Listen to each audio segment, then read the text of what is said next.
وأعوذ بالله تعالى من جور الجاهلين وقيد الحاسدين وبغي الظالمين، وأحمده فوق حمد الحامدين، ثم الصلاة والسلام على أشرف الأنبياء والمرسلين وعلى أهل بيته الطيبين الطاهرين المعصومين المنتجبين ومن اتبعهم بإحسان إلى قيام يوم الدين.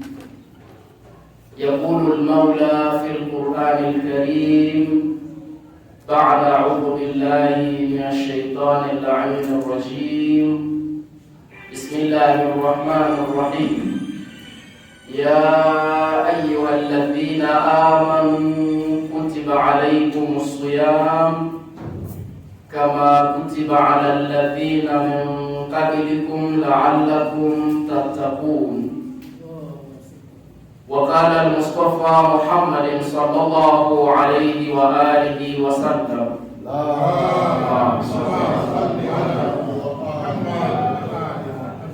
لكل شيء زكاة وزكاة البدن الصيام. صدق الله العلي العظيم وصدق النبي محمد صلى الله عليه وآله وسلم، ونحن على ما قال ربنا من الشاهدين والشاكرين، والحمد لله رب العالمين. أوصيكم ونفسي المقصرة بتقوى الله عز وجل والورع محارم الله والاتيان مما عمر عنه، واعلموا أن الفوز للمتقين وأن الله مع الذين اتقوا والذين هم محسنون. إخوة الكرام، السلام عليكم ورحمة الله وبركاته. Awali wa yote tunamshukuru Mwenyezi Mungu Subhanahu wa Ta'ala ambaye ametuneemesha na kutupa uzima kuweza kufika siku kama hii ya leo. Lakini sala na salamu zimfikie kipenzi chetu Bwana Mtume sallallahu alaihi wa alihi wasallama, yeye pamoja na kizazi chake kitoharifu.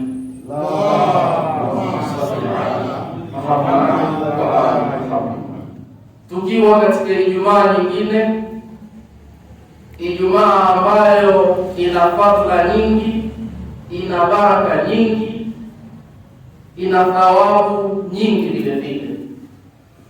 Katika Ijumaa hii ya leo nimependelea tukumbushane jambo moja katika maelezo ya Bwana Mtume sallallahu alaihi wa alihi wasallam kuelekea mwezi mtukufu wa Ramadhani.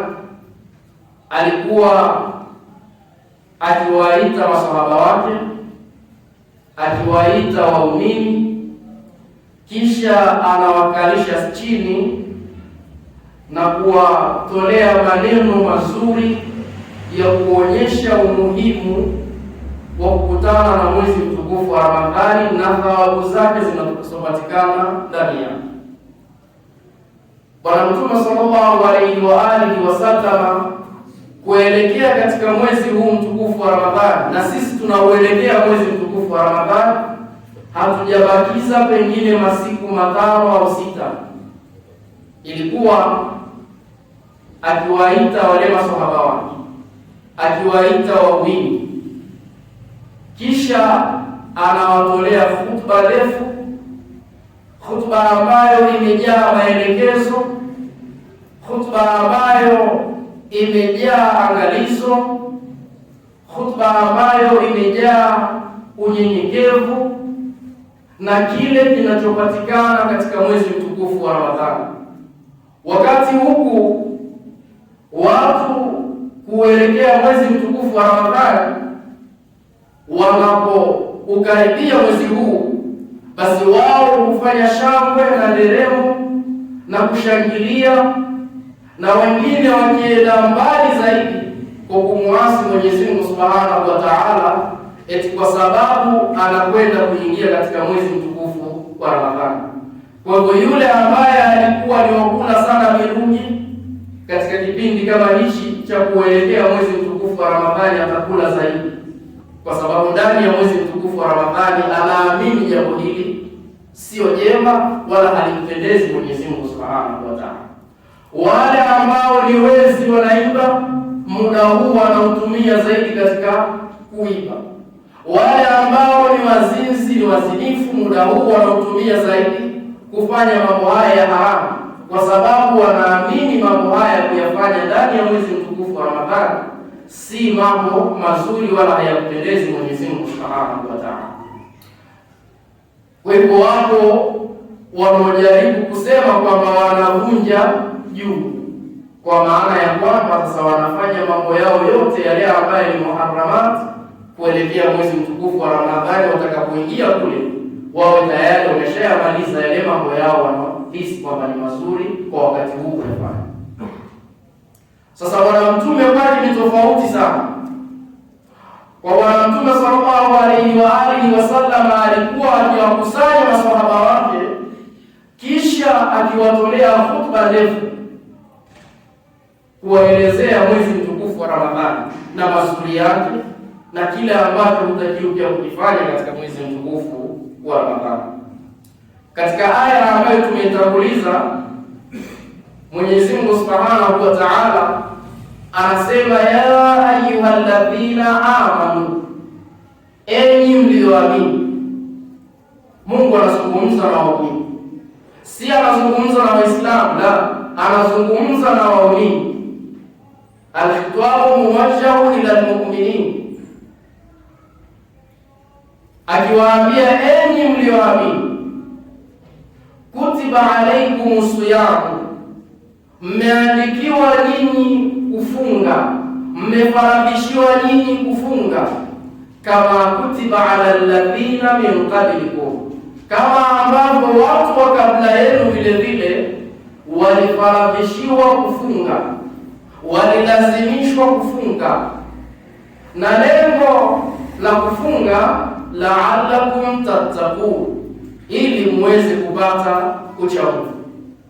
Kwa hivyo athari ya saumu inatakikana ije katika matendo yako ya kawaida ya kila siku, kwamba kufunga kwako wewe panakutoa katika sehemu moja na kukupeleka sehemu ya pili ya uchamungu. Kama moyo wako ulikuwa unalegalega katika masala ya uchamungu, funga yako ile uitathmini iweze kukufanya kuwa wewe ni mchamungu, kwa sababu ndio athari ya kufunga. Suala si kufunga tu kwa sababu unataka kufunga au ni mazoea, na bali kufunga kwako kuwe na athari chanya za kukupeleka katika uchamungu, la'allakum tattaqun, ili mpate kuwa ni wachamungu. Sasa Bwana Mtume sallallahu alaihi wa alihi wasallam na yeye vile vile akiwakusanya masahaba wake na kuzungumza na waumini, kisha akiwaambia, ayuha nas, enyi watu, innahu kad aqbala ilaykum shahrullahi bil barakati war rahma wal maghfirah, kwa hakika umekufikieni mwezi mtukufu wa Ramadhani, mwezi ambao umejaa baraka, mwezi ambao umejaa rahma, mwezi ambao umejaa msamaha wa Mwenyezi Mungu Allah Subhanahu wa Ta'ala. Shahrun huwa inna Allahi afdalu shuhur, mwezi ambao ni bora zaidi kuliko miezi mingine yote, ni mwezi ambao huwezi kufananisha na miezi mingine yote ambayo iliyopita. Wa ayyamuhu afdalul ayyam, ili uone kwamba si mwezi ambao unaweza kufananisha na masiku mengine, ni mwezi ambao kila kitu kinabadilika. Mtume asema, ayyamuhu afdalul ayyam, masiku yake ya mwezi mtukufu wa Ramadhani ni masiku bora zaidi kuliko masiku mengine yote ambayo yamewahi kukupitikia. Si hivyo tu, walayali afdalul layali, usiku wa mwezi mtukufu wa Ramadhani, ukiachilia mbali ule usiku wenye cheo, usiku wa Lailatul Qadr, lakini hayana usiku mengine, usiku wote ule wa mwezi mtukufu wa Ramadhani hauwezi kufananisha na usiku mwingine wote katika miezi mingine iliyopita. Si hivyo tu, wasaatuhu afdalus saat, masaa yake ya mwezi mtukufu wa Ramadhani si kama masaa ya miezi mingine ambayo imepita, ni masaa bora sana kwa Mwenyezi Mungu Subhanahu wa Ta'ala. Kisha anasema huwa shahrun du'itum fihi ila dhiyafati llah, ni mwezi ambao nyinyi mmeitwa, nyinyi mmefanywa kwamba ni wageni wa Mwenyezi Mungu Subhanahu wa Ta'ala. Faya bahta, na ni bahati kubwa kuwa wewe ni mgeni wa Mwenyezi Mungu Subhanahu wa Ta'ala. Je, kuna jambo bora zaidi kuliko kuwa mgeni wa Mungu? Leo tu katika masiku yetu ama katika maisha yetu kila siku, atakapokufikia mgeni kwako, utahakikisha kwa namna moja ama nyingine unamkirimu. Na Bwana Mtume sallallahu alaihi wa alihi wasallam anaelekeza jambo hili, man kana yu'minu billahi wal yawmil akhir falyukrim dhayfahu, yote ambaye anayemwamini Mwenyezi Mungu Subhanahu wa Ta'ala na siku ya mwisho ya Kiyama, basi na amkirimu nani? Mgeni wake. Kwa hivyo kumkirimu mgeni ni jambo ambalo liko katika riwayati mbalimbali za Ahlul Bait alayhimussalam.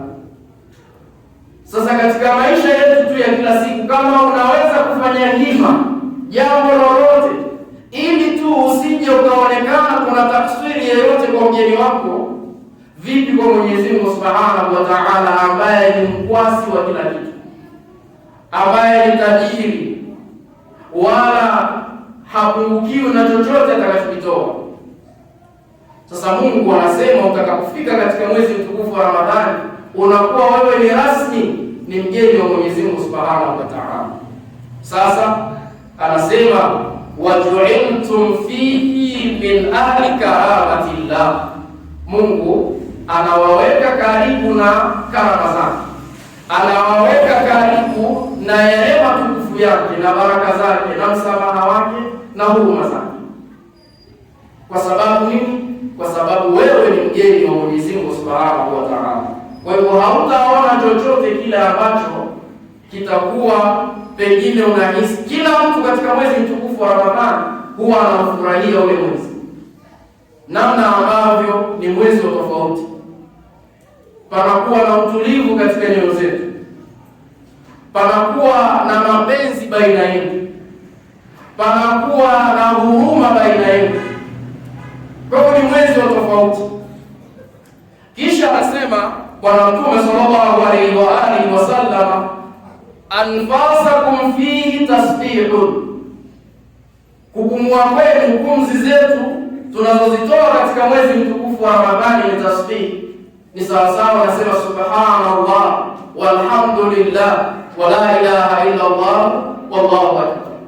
Kila unapopumua, ili uone si mwezi wa kawaida, kila unachokifanya maadamu ni kizuri chenye kukubaliwa mbele ya Mwenyezi Mungu Subhanahu wa Ta'ala, anfasakum fihi tasbih. Kama kupumua kwako tu ni jambo zuri, vipi ukifanya amali yoyote ya ibada, unaandikiwa thawabu kila pumzi unayoitoa katika mwezi mtukufu wa Ramadhani. Wa nawmakum fihi ibada, kulala kwenu, usingizi katika mwezi mtukufu wa Ramadhani ni ibada. Usingizi tu ule unaulala, Mungu anakuandikia thawabu kana kwamba uko katika ibada. Wa amalukum fihi maqbul, bali matendo yenu ndani ya mwezi mtukufu wa Ramadhani ni yenye kukubaliwa. Wa du'aukum fihi mustajaba, na dua zenu mbele ya Mwenyezi Mungu Subhanahu wa Ta'ala katika mwezi mtukufu wa Ramadhani ni zenye kukubaliwa. Lakini si mujarrad kwamba zinakubaliwa tu moja kwa moja, la, kuna masharti lazima uyazingatie ili dua zako ziwe ni makbul mbele ya Mwenyezi Mungu Subhanahu wa Ta'ala. Al-Imam Ja'far as-Sadiq alayhi salam salli ala Muhammad asema, man arada an yustajaba lahu falyutayyib maksabahu wa mat'amahu, yeyote ambaye anayetaka kujibiwa dua zake mbele ya Mwenyezi Mungu Subhanahu wa Ta'ala, ni sharti kwanza atengeneze kipato chake kiwe ni cha halali, yani kila unachokila kiwe ni kitu cha halali. Si hivyo tu, wa mat'amahu, bali na chakula chako kiwe vile vile ni cha halali. Kila ambacho unachokifanya kiwe ni cha halali, hapo unaweza ukajibiwa dua zako. Kisha anasema waliyukhrij min madhalimin nas, na kama una aina yoyote ya dhulma ambayo umewahi kumfanyia mtu, katika masharti ya kujibiwa dua ni lazima kile ulichokidhulumu kirudi, umrudishie mwenyewe, wa ila utamuomba Mwenyezi Mungu Subhanahu wa Ta'ala miaka nenda rudi, hautaweza kujibiwa maombi yako. Ni sharti haya ya kuyazingatia. Lakini si hivyo tu, asema wa anna Allah la yarfa'u du'a 'abdin, Mungu hawezi kuikubali ama kuinuliwa dua ya mtu wa fi batnihi haram, na katika tumbo lake amekula haramu, huwezi kujibiwa maombi. Wa innahu madhlamatun li ahadin haqqahu, bali ana aina ya dhulma ambayo ameichukua kwa mtu yeyote yule, na bado hajarejesha ile, lazima airudishe ili aweze kujibiwa dua zake. Mungu hakubali katika maombi ya mtu mpaka haya ayazingatie. Sasa vipi kama umekula chakula cha haramu? Na kwa kawaida chakula unapokula kinakwenda kutengeneza mwili, pengine ni nyama zinaota. Chakula ulichokula kimeotesha nyama ambazo chakula kile ulikipata katika njia za haramu.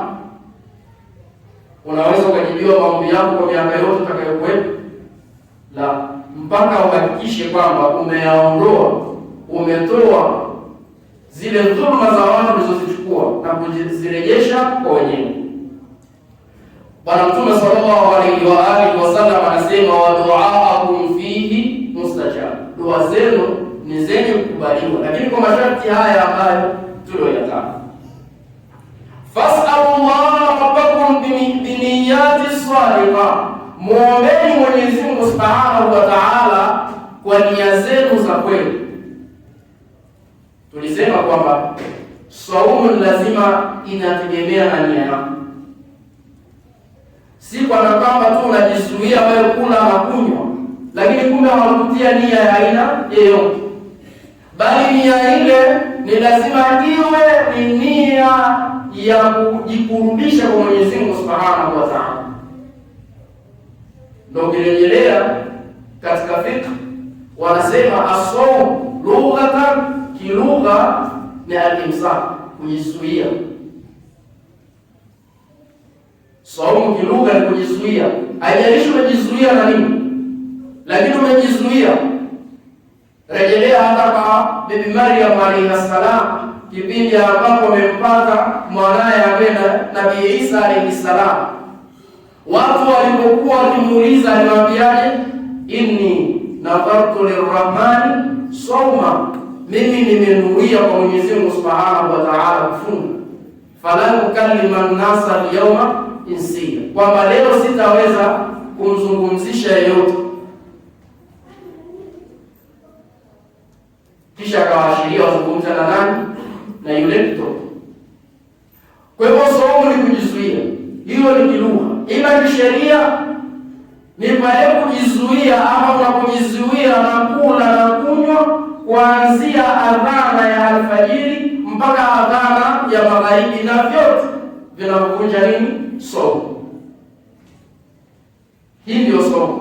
Huwa al-imsak min al-muftarat min adhan al-fajr ila adhan al-maghrib, ni kujizuia na vyote vyenye kufunguza ama kuvunja saumu yako kuanzia adhana ya alfajiri mpaka adhana ya nini? Ya magharibi.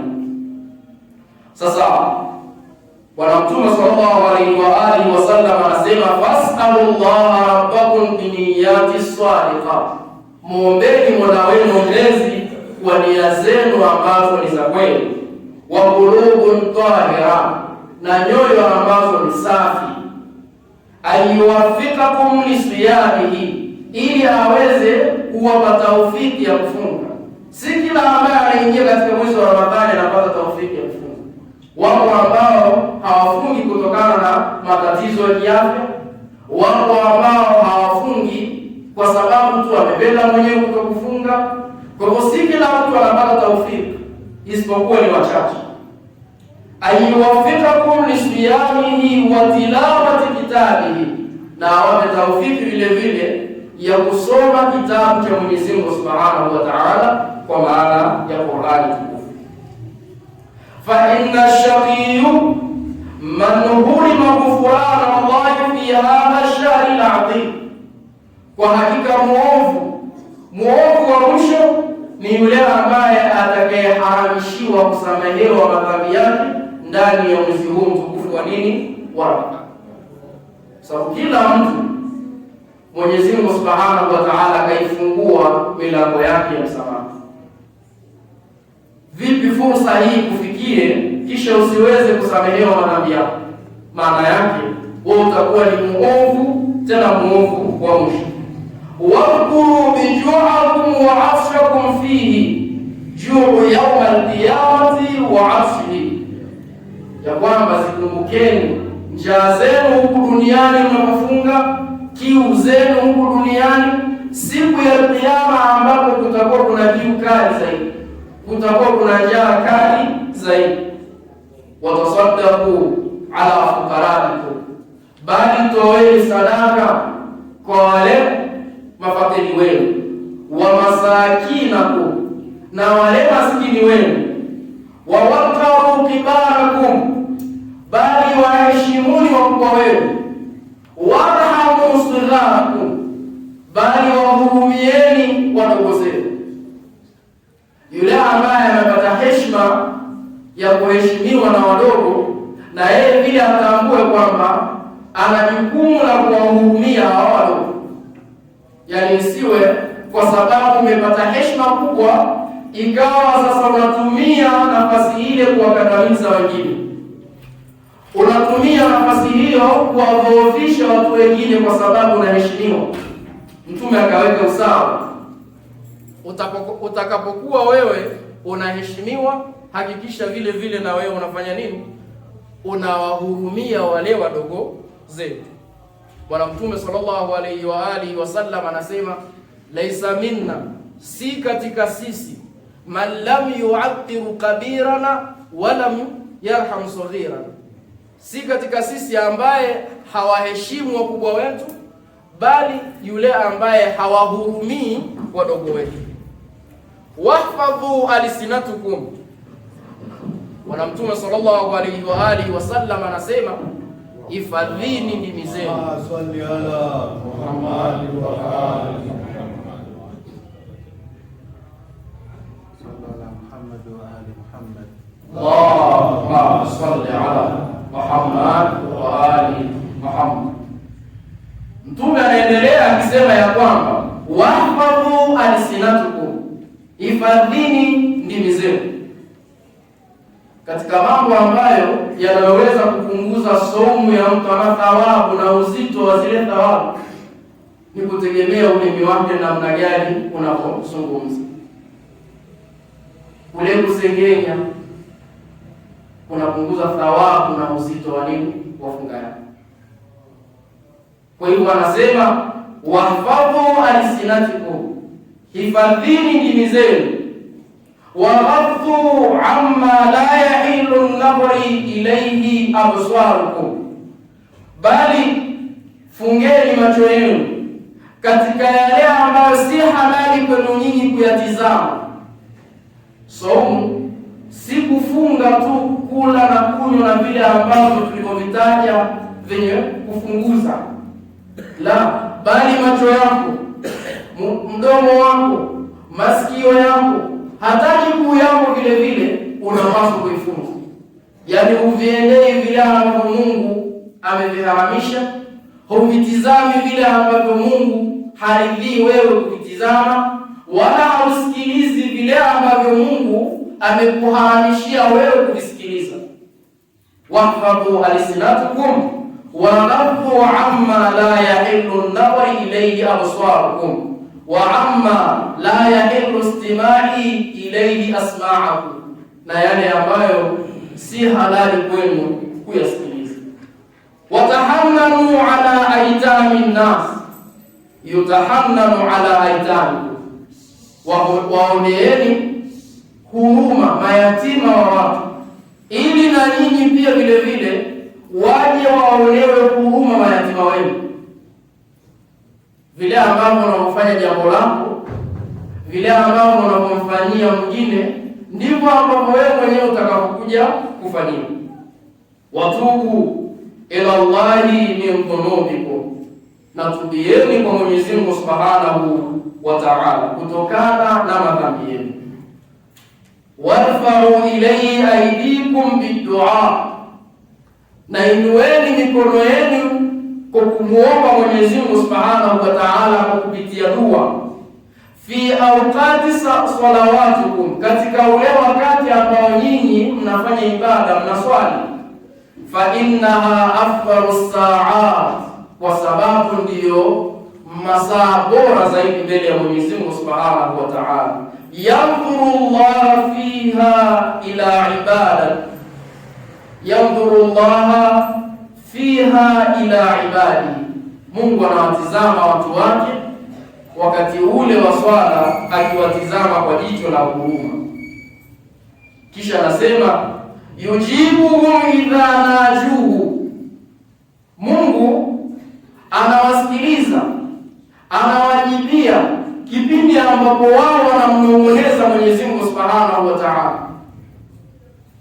Kisha wayunabihim idha naduhu, bali anawajibia pindi ambapo wao wanamuita Mwenyezi Mungu Subhanahu wa Ta'ala.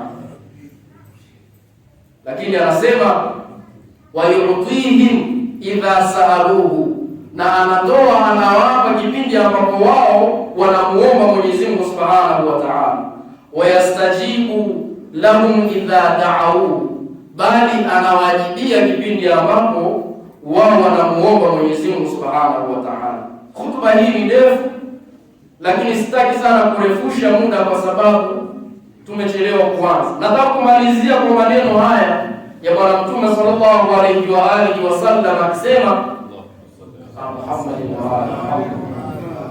anasema inna anfasakum marhunatun bi'amalikum, anasema nafsi zenu zimewekwa rehani, pengine zikaondoka, pengine mkaondoshwa katika mgongo huu wa ardhi. Kwa nini? Bi'amalikum, kutokana na matendo yenu mabaya. Nafsi zimewekwa rehani, zinaning'inia. Wakati wowote Mwenyezi Mungu Subhanahu wa Ta'ala akiamua anaweza kuziondosha nafsi hizo.